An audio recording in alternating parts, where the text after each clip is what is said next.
আসসালামু আলাইকুম প্রিয় খামারি ভাই বোনেরা, কেমন আছেন আপনারা সবাই? আশা করি আপনারা সবাই খুবই ভালো আছেন। তো দীর্ঘদিন পর আমাদের আরেকটি ভেড়া ভেড়া না সরি আমাদের আরেকটি গরু বাচ্চা দিয়েছে, যেটা হচ্ছে আমাদের সর্বপ্রথম আমরা যে গাভীটা কিনেছি সেটা বাচ্চা দিয়েছে আলহামদুলিল্লাহ।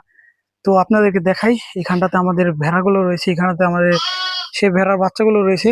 এই বাচ্চাগুলো থাক, আপনাদেরকে আমি আমার গরুর বাছুরটাকে দেখাই। আর এটা না, এটা আপনাদেরকে আগে দেখাইছিলাম।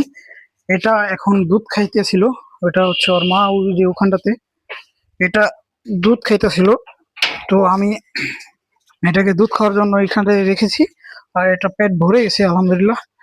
তো এখানটাতে চলেন আপনাদেরকে সেটা আমি দেখাই। এই যে সেটা আমাদের সেই বাছুরটা, এটা হচ্ছে আমাদের সর্বপ্রথম গাভী। এটা হচ্ছে আপনার হলস্টিয়ান ফ্রিজিয়ান জাতের। এটা 100% একটি গাভী গরু। আর এই গাভী গরুকে আমরা 100% একটি সিমেন্ট দিয়েছিলাম। হলস্টিয়ান ফ্রিজিয়ানে 100% একটি সিমেন্ট দিয়েছি। আলহামদুলিল্লাহ একটি ষাঁড় বাচ্চা হয়েছে। তো এটাও একদম 100% একদম পিওর হলস্টিয়ান ফ্রিজিয়ান হয়েছে। তো আরেকটা গুড নিউজ আপনাদেরকে দিই, যেটা হচ্ছে আমাদের এই গাভীটা বাচ্চা দিবে নেক্সট টাইম। এটা ডেট হয়ে গেছে, আজকে হচ্ছে 10 তারিখ, এটা ডেট ছিল 9 তারিখে, একদিন পার হয়ে গেছে। তো দেখি এটা এখন তুরিও ময়লা ভাঙতেছে, আপনাদেরকে দেখাই। এটা এই যে ময়লা ভাঙতেছে। তো আশা করি কিছুদিনের মধ্যেই এটা বাচ্চা দিয়ে দেবে, কিছুদিন না আর কয়েকটা দিন বাকি রয়েছে। কিন্তু একটা সমস্যা এটা আমাদের ফেস করতে হচ্ছে, যেটা হচ্ছে আমাদের গাভীগুলো এবারকে মানে অলান করে নাই। যেটা হচ্ছে অলানে বাচ্চা দেওয়ার আগে যখন বাচ্চা দিবে তখন তারা অলানের মধ্যে দুধ আসে, কিন্তু আমাদের বেশিরভাগই গাভীর এখন অলান হয় নাই। দেখতে পাচ্ছেন এটা অলান এখন অল্প একটুখানি। এটা কেন হইতেছে আমরা বুঝতে পারছি না। তো সেটাও আমরা দেখার চেষ্টা করব। তো চলেন আমরা বের হয়ে যাই এখন খামার থেকে।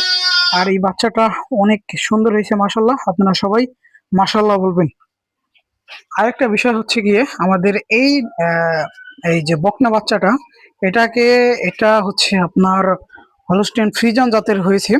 তো এটাকে আমরা ফিউচারে গাবি বানানোর চেষ্টা করব। আমি আমার বাবার কাছে জিজ্ঞাসা করছিলাম এটা কি বিক্রি করবে নাকি পরবর্তীতে গাবি বানাবে। তো সে বলেছে চান্স আছে বেশিরভাগ গাবি বানানো, কারণ এত কোয়ালিটি জাতের একটি বকনা বাচ্চা পাওয়া খুবই অসম্ভব। তো এই ছিল আমাদের আজকের ভিডিওটা ভালো লাগলে লাইক করবেন, চ্যানেলে নতুন হয়ে থাকলে অবশ্যই সাবস্ক্রাইব করবেন, আর বেল নোটিফিকেশনটি অন করে দিবেন।